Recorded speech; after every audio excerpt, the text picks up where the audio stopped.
त्रिवेणी माधवम सोमम भरद्वाजम च वासुकीम वंदे अक्षय वटम शेषम प्रयाग तीर्थनायकम। तीर्थराज प्रयागराज की धरती से आपका स्वागत है। मैं हूं अश्विनी कुमार मिश्र। तीर्थराज प्रयागराज यानी तीर्थों में सर्वश्रेष्ठ स्थान। तीर्थराज प्रयागराज यानी सनातन संस्कृति का नाभि केंद्र। तीर्थराज प्रयागराज यानी सनातन संस्कृति की शाश्वत धाराओं के संगम का क्षेत्र। तीर्थराज प्रयागराज यानी विश्व के सबसे बड़े मानव समागम के महापर्व का महास्थान।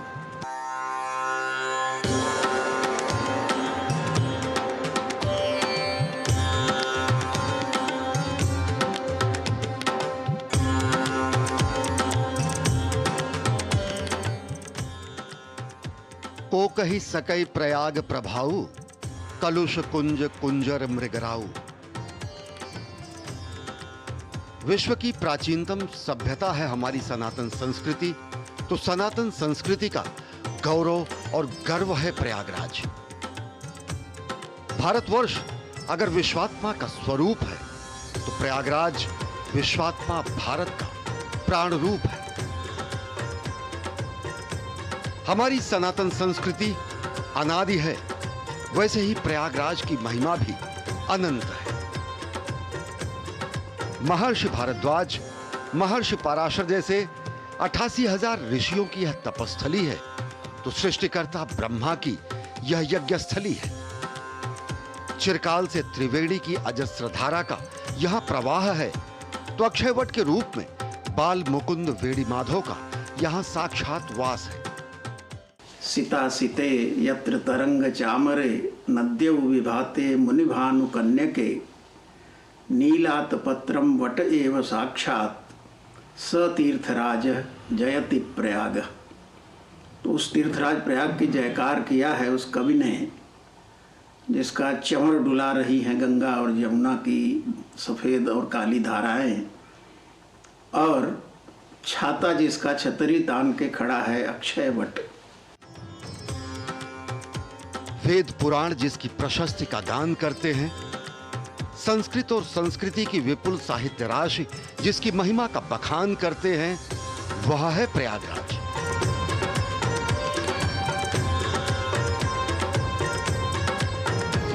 प्रयागराज आदिगुरु शंकराचार्य के प्रवास की धरती है, तो प्रयागराज शंकर दिग्विजय का केंद्र बिंदु भी है।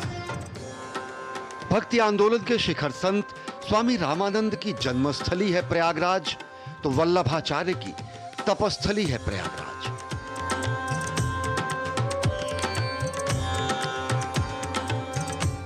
जैन तीर्थंकर पार्श्वनाथ की जपस्थली है प्रयागराज, तो ध्वंसावशेष बताते हैं कि बुद्ध और बौद्ध परंपरा की शरणस्थली है प्रयागराज।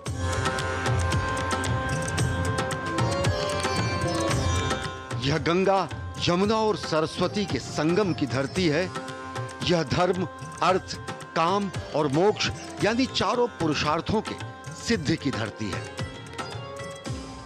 हमारे चार पुरुषार्थ जो हैं वो हैं धर्म, अर्थ, काम, मोक्ष। यहाँ धर्म शब्द के अनुरूप दुनिया की किसी भाषा में हूबहू शब्द नहीं है। ये एक प्रकार से नैतिकता का मानदंड है।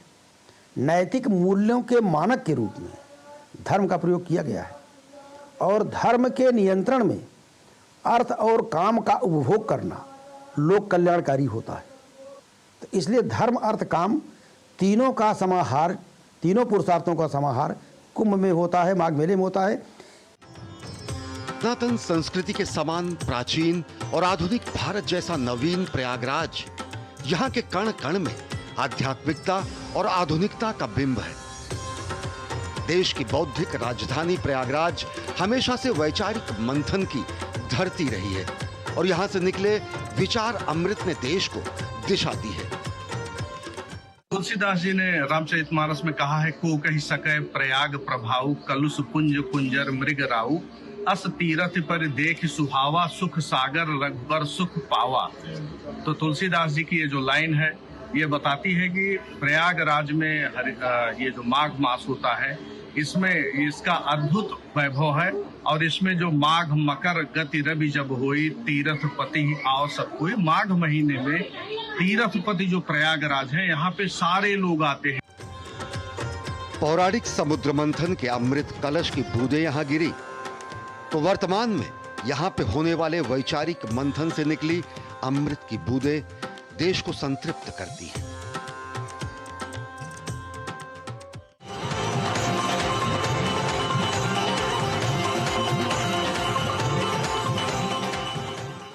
प्रयागराज, हरिद्वार, उज्जैन और नासिक में कुंभ का आयोजन होता है। इन चारों स्थानों पर प्रत्येक 3 वर्ष के अंतराल पर कुंभ का आयोजन होता है।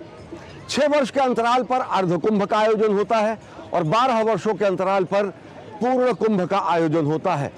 और अद्भुत संयोग बनता है जब 12 वर्षों का ये 12 अंतराल संपूर्ण होता है और 144 वर्षों बाद महाकुंभ का महापर्व आता है। यानी कि साल 2025 का ये कुंभ शताब्दी का कुंभ है, महाकुंभ है। इस महाकुंभ में, इसी त्रिवेणी में आकर शाश्वत सनातन संस्कृति की सभी धाराएं, सभी विचारधाराएं आकर समाहित हो जाती हैं और पूरी दुनिया, अचंभित दुनिया देखती है सनातन संस्कृति के इस हमारे गर्व को, सनातन संस्कृति के इस हमारे महापर्व को।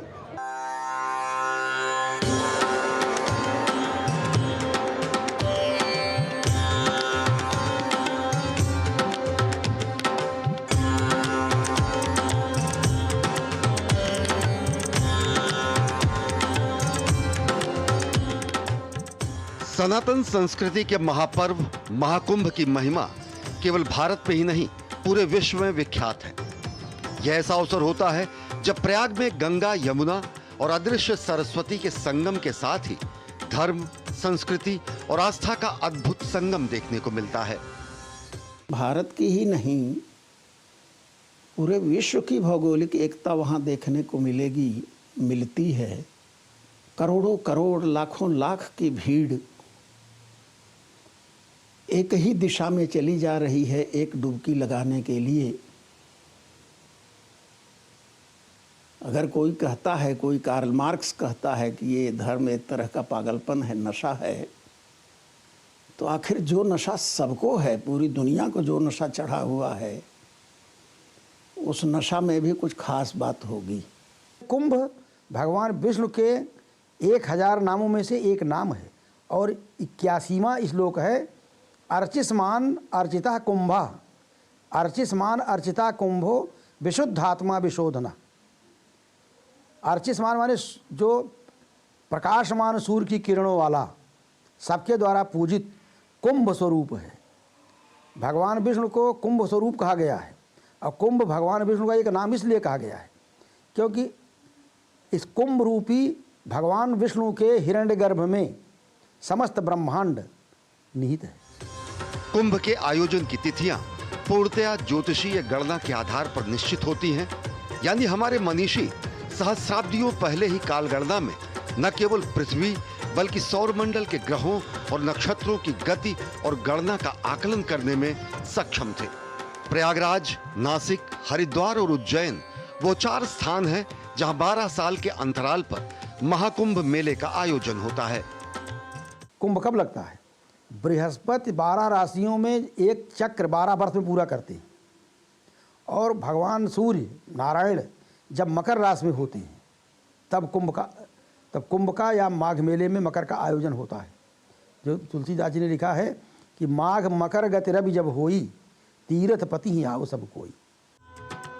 ज्योतिषीय गणना के आधार पर सूर्य और बृहस्पति ग्रह की स्थिति के मुताबिक कुंभ मेले के स्थान का निर्धारण होता है। जब बृहस्पति ग्रह वृषभ राशि में होते हैं और उसी समय सूर्य मकर राशि में गोचर करते हैं तो महाकुंभ का आयोजन प्रयागराज में किया जाता है। यह योग 2025 में बना है, इसलिए 2025 में महाकुंभ का आयोजन प्रयागराज में है। इस बार जो प्रयाग का महाकुंभ पर्व है, महापर्व है। कुंभ पर्व तो नहीं, ये महापर्व कहा जा सकता है, इसलिए कि दुनिया का सबसे बड़ा मेला होता है और पौष मास की पूर्णिमा से शुरू हो रहा है। यह पौष पूर्णिमा 13 जनवरी 2025 को सोमवार के दिन से शुरू हो रही है। इस दिन आर्द्रा नक्षत्र और वैधिक योग का अद्भुत संयोग है। इसके बाद जो दूसरा स्नान है 14 जनवरी को मकर संक्रांति है। 14 जनवरी के दिन मंगलवार है। पुनर्वसु नक्षत्र और विषकुंभ योग अद्भुत संयोग बन रहा है। माघी मौनी अमावस्या जो है 26 जनवरी को पड़ रही है, बुधवार के दिन। उस दिन उत्तराषाढ़ा नक्षत्र है और सिद्ध योग है। सिद्ध योग सारी सिद्धियों को प्रदान करने वाला है। और बसंत पंचमी 3 फरवरी 2025 सोमवार के दिन है। रेवती नक्षत्र है, साध्य योग है। यह भी अद्भुत संयोग है। माँ सरस्वती का जन्मोत्सव है, बसंत पंचमी है, अपने आप में स्वतः सिद्ध मुहूर्त है। इसमें स्नान करने का अद्भुत फल है। जब बृहस्पति ग्रह कुंभ राशि में होते हैं और सूर्य मेष राशि में गोचर करते हैं तो महाकुंभ का आयोजन हरिद्वार में किया जाता है। ज्योतिषीय गणना के मुताबिक 2033 में महाकुंभ का आयोजन हरिद्वार में होगा। जब बृहस्पति ग्रह के साथ साथ सूर्य भी सिंह राशि में विराजमान होते हैं तो उस स्थिति में महाकुंभ नासिक में आयोजित होता है। ज्योतिषीय गणना के मुताबिक 2027 में महाकुंभ मेले का आयोजन नासिक में होगा। जब सूर्य मेष राशि में विराजमान होते हैं और गुरु सिंह राशि में गोचर करते हैं तो महाकुंभ मेले का आयोजन उज्जैन में होता है। ग्रहों की स्थिति की गणना के अनुसार उज्जैन में 2028 में महाकुंभ का आयोजन होगा। साल 2025 के महाकुंभ का आरंभ इस साल 13 जनवरी पौष पूर्णिमा से हो रहा है और इसका समापन 26 फरवरी को होगा। इस दौरान जो भी भक्तजन प्रयागराज में महाकुंभ में अमृत स्नान करेंगे उन्हें पुण्य की प्राप्ति होगी। महाकुंभ 2025 विश्व का एक ऐतिहासिक और दुर्लभ धार्मिक आयोजन होगा और इस मामले में महाकुंभ विशिष्ट माना जा रहा है क्योंकि इस साल 144 वर्ष के बाद पूर्ण महाकुंभ का दुर्लभ संयोग बन रहा है। ज्योतिषीय गणनाओं के अनुसार महाकुंभ 2025 का यह दुर्लभ संयोग अत्यंत शुभ और विलक्षण है।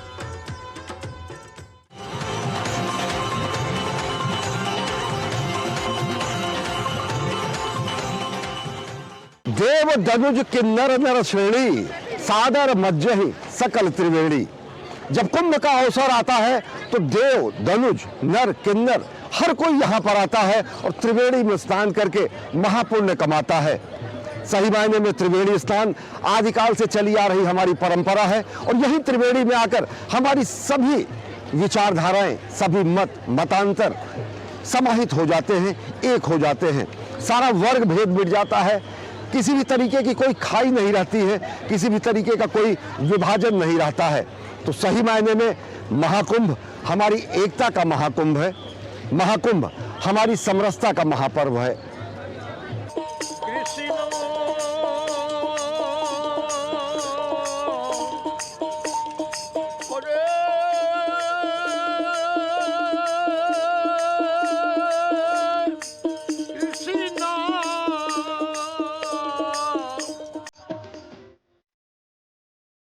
विश्व का सबसे बड़ा धार्मिक आध्यात्मिक समागम है महाकुंभ। तो कुंभ मेला सनातन भारतीय आस्था, संस्कृति और परंपराओं का अद्भुत संगम भी है। देश ही नहीं, विश्व के कोने कोने से सनातन धर्मावलंबी और अन्य धर्मों के मतावलंबी कुंभ के दौरान कुंभ नगरी आते हैं।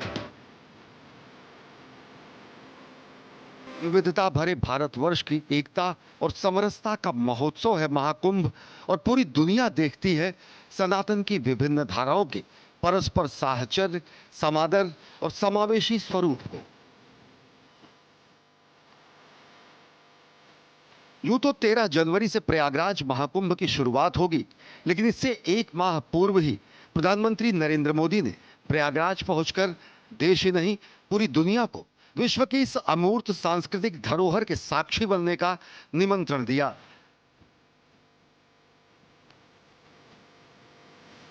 धर्म, अर्थ, काम और मोक्ष की प्रदाता तीर्थराज प्रयाग की पुण्य धरती से प्रधानमंत्री नरेंद्र मोदी ने समूचे विश्व को समता और समरसता का संदेश दिया।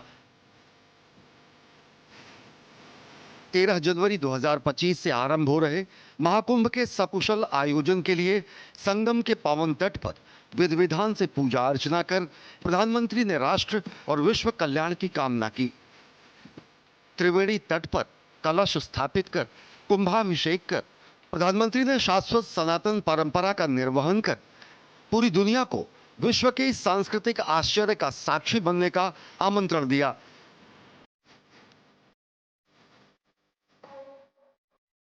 हमारा भारत पवित्र स्थलों, पवित्र नदियों का देश है।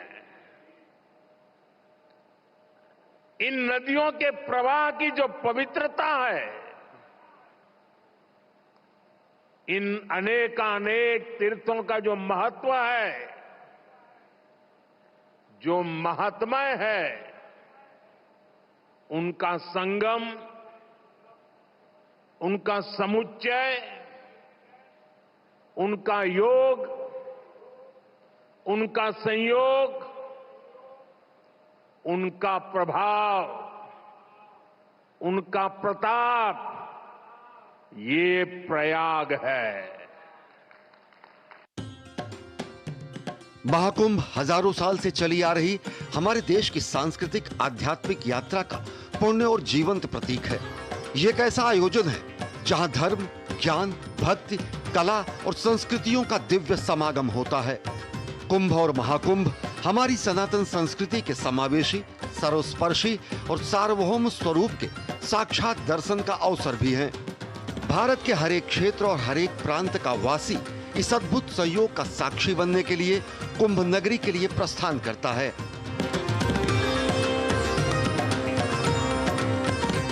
लोका समस्ता सुखिनो भवन्तु का जो भाव है प्रधानमंत्री जी ने अभिव्यक्त करा, जिसे हम ओरिएंटल ब्रदरहुड कहते हैं आज की भाषा में, वसुधैव कुटुंबकम। भारतवर्ष एकमात्र ऐसा देश है जिसके अंदर समस्त संप्रदाय, समस्त धर्म जो है बड़ी व्यापकता के साथ, बड़ी स्वतंत्रता के साथ में, अपनी अभिव्यक्ति के साथ में यहाँ पर जीवन जीता है।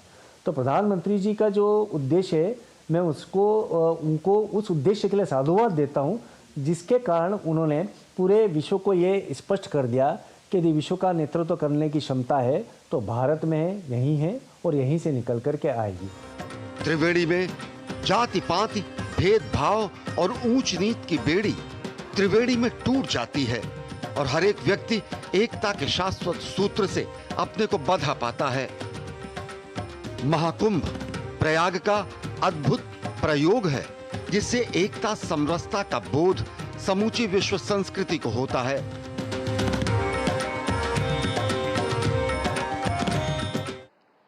सामूहिकता की ऐसी शक्ति, ऐसा समागम शायद ही कहीं और देखने को मिले। यहां आकर संत महंत, ऋषि मुनि, ज्ञानी विद्वान, सामान्य मानवी सब एक हो जाते हैं। सब एक साथ त्रिवेणी में डुबकी लगाते हैं। यहां जातियों का भेद खत्म हो जाता है, संप्रदायों का टकराव मिट जाता है। और इसलिए मैं फिर एक बार कहता हूं, ये महाकुंभ एकता का महायज्ञ है। कुंभ महाकुंभ की आध्यात्मिक चेतना सदैव प्रवाहमान रही। कुंभ और महाकुंभ से राष्ट्र चिंतन की धारा निरंतर प्रवाहित होती रही। त्रिवेणी में राष्ट्र की विभिन्न धाराओं का संगम होता है। महाकुंभ में प्रयागराज में विश्व की विभिन्न संस्कृतियों का भी समागम होता है। सनातन हिंदू धर्म जो है विश्व की प्राचीनतम सभ्यता है, इसमें तो कोई शक नहीं है। पूरा विश्व इसको स्वीकार करता है और आप देखेंगे पूरे विश्व को एक सूत्र में बांधने का कार्य जो करता है सनातन हिंदू धर्म करता है। आज का जो परिप्रेक्ष्य है, आज का जो समय चल रहा है, वर्तमान काल को मैं कह सकता हूँ कि सनातन हिंदू धर्म का यह उद्भव काल है, जिसे कह सकते हैं द हिस्ट्री ऑफ रिनेसेंस, जिसे कह सकते हैं मानव का उदय शास्त्र से लेकर के अभी तक जो था, जिस प्रकार से भक्ति आंदोलन हुआ था, उस प्रकार से आज हिंदू की पुनर्स्थापना का एक विशाल दौर चल रहा है। आदिगुरु शंकराचार्य ने संन्यास को संस्थागत स्वरूप दिया और इस संन्यास की संस्थागत स्वरूप का महापर्व महाकुंभ ही होता है। इसमें हजारों की संख्या में नए साधु और वैरागी संन्यास ग्रहण करते हैं और संन्यास की इस परंपरा में किसी वर्ण का भेद नहीं होता है। हर वर्ण, हर संप्रदाय के व्यक्ति संन्यास ग्रहण करते हैं, न ऊंच नीच का भेद, न ही जातिगत भेद। इस महाकुंभ में भी हजारों की संख्या में अनेकानेक वर्णों के लोग संन्यास ग्रहण करेंगे। जब प्रयागराज महाकुंभ में भारत भारतीयता का समागम होता है तो त्रिवेणी के पवित्र जल में पूरी दुनिया एक भारत श्रेष्ठ भारत का प्रतिबिंब भी देखती है।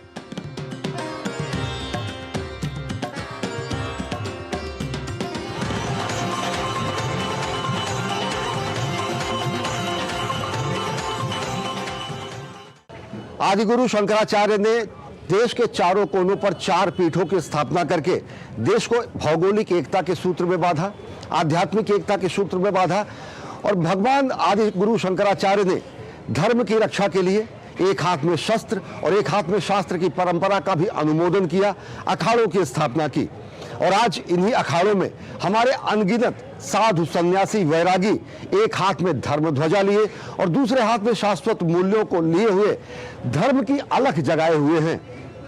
महाकुंभ हमारी धार्मिक, आध्यात्मिक, दार्शनिक परंपरा का महासमागम है।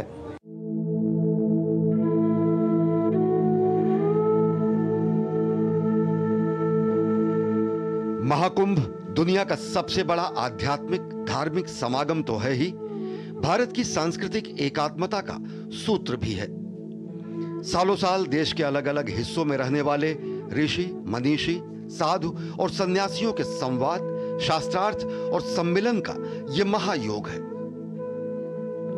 महाकुंभ सनातन संस्कृति के सभी मतों, संप्रदायों के महामिलन का महास्थल है। देश के कोने कोने से साधु सन्यासी धर्म ध्वजा लिए प्रयागराज पहुंच रहे हैं और सनातन की सदियों से प्रकट दिव्य अलख को अहर्निश जीवंत किए हैं। तीर्थराज प्रयाग में महाकुंभ में शामिल होने के लिए आए जूना अखाड़े के साथ में और इन्हीं भावनाओं के साथ में जूना अखाड़े में सभी संत गुरु मूर्तियों के दर्शन करके माघ मास मगर रवि होई तीर्थ प्रयाग आवे सब कोई, इस महीने में सब देवताओं के साथ में आगमन होगा। हम पंजाब जम्मू से आए हुए हैं, हम लोग हैं अमृतसर तरन तारण पट्टी। ये कुंभ का पर्व है। कुंभ के मेले में देश विदेश से साधु संत यहाँ आते हैं। जैसे आपका घर परिवार होता है, कुंभा होता है, वैसे हमारे साधुओं का पूरा कुंभा होता है, परिवार होता है।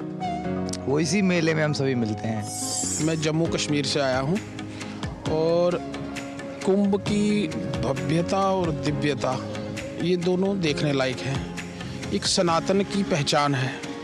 कहते हैं कि आग लगी आकाश में, झरझर गिरे अंगार, संत ना होते जगत में तो जल जाता संसार। पूर्ण महाकुंभ 144 वर्ष के बाद आया है और ऐसे तो 12 साल में पूर्ण कुंभ तो प्रयाग लगता ही है महाकुंभ।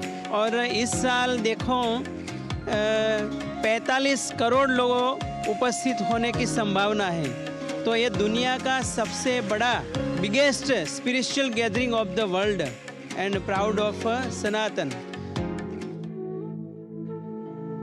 त्रिवेणी में आकर सारी वेड़ियां टूट जाती हैं, सभी रूढ़ियां गल जाती हैं, सभी भेद मिट जाते हैं। संगम में जनज्वार आ जाता है, प्रयाग जन समुद्र में बदल जाता है और सनातन के महामिलन के महापर्व को अचंभित दुनिया सम्मोहित होकर देखती है। कि कुंभ मेले के अंदर पता नहीं कितने राष्ट्रों के लोग आएंगे, पता नहीं कितने वर्णों के लोग आएंगे, कितनी विचारधाराओं के लोग आएंगे, कितने भूभागों के लोग आएंगे, जिनकी जीवन शैली क्या रहेगी, जिनका चिंतन शैली क्या रहेगी, जिनका रहन सहन के अंदर इतना भिन्नता रहेगी, किंतु यहाँ आकर के एक रंग में आ जाएंगे। इसी को तो कह सकते हैं कि हम समरसता का उच्चतम भाव जो होता है वो कुंभ से होता है। भारत की विविधता में एकता और सनातन की वर्गहीन विभेदहीन परंपरा कुंभ में आकर जीवंत हो उठती है। यहाँ ऊंच नीच का भेद मिट जाता है, जाति पाति का वर्ग मिट जाता है, रंग रूप वेश भाषा का विभाजन मिट जाता है और यहाँ नर नारी का भाव भी समाप्त हो जाता है और यही होता है जीवात्म स्वरूप का परमात्म रूप से महामिलन का महायोग यानी महाकुंभ। मत्स्य पुराण में भी लिखा है, वन पर्व में भी आया है, 10 तीर्थ सहस्राणी षष्ठ योग यथा पराह यश्याम सानिध्य मैत्रेय तीर्थम कुरुनंदन। अर्जुन भगवान कृष्ण से पूछते हैं कि महाराज तीर्थों में बड़ा कौन तीर्थ है, तो भगवान कृष्ण उनसे यही कहते हैं कि इस तीर्थराज प्रयाग में 60 करोड़ और 10,000 तीर्थ निवास करते हैं, 33 करोड़ देवता हैं। यही अग्नि पुराण में भी लिखा गया है। तो ऐसी स्थिति में न तो हरिद्वार में इतने तीर्थ हैं, न पर्व हैं, और न नासिक में हैं, न वो जैन में हैं। यह केवल मात्र प्रयागराज में ही है। महाकुंभ एक भारत श्रेष्ठ भारत का साक्षात प्रकटीकरण है। महाकुंभ सत्य सनातन शाश्वत की सार्वभौम अभिव्यक्ति है। महाकुंभ सनातन परंपरा का जीवंत स्वरूप है। महाकुंभ का आयोजन आदि और अनंत है। महाकुंभ सनातन का शाश्वत गर्व है। महाकुंभ भारत भारतीयता का महापर्व है। रंग है अनेक, चित्र एक राष्ट्र का, रूप है अनेक, भाव एक राष्ट्र का, कर्म है अनेक, लक्ष्य एक राष्ट्र का, पंथ है अनेक, धर्म एक राष्ट्र का, और वो धर्म है शाश्वत सनातन धर्म और सही मायने में मानवता का धर्म। और इसी शाश्वत सनातन धर्म के मानवता के धर्म का महायज्ञ होगा संगम की इस रेती पर महाकुंभ के रूप में। और पूरी दुनिया देखेगी कि किस तरीके से समावेशी रूप में, समरस रूप में और विश्व कल्याण के स्वरूप में महाकुंभ का आयोजन आदिकाल से होता आ रहा है। और यही हमारी वास्तविक पहचान है, और यही वह हमारी वह पहचान है जो विश्व को कहती है कृण्वन्तो विश्वमार्यम। इस कार्यक्रम में फिलहाल इतना ही। मुझे दीजिए अनुमति। नमस्कार।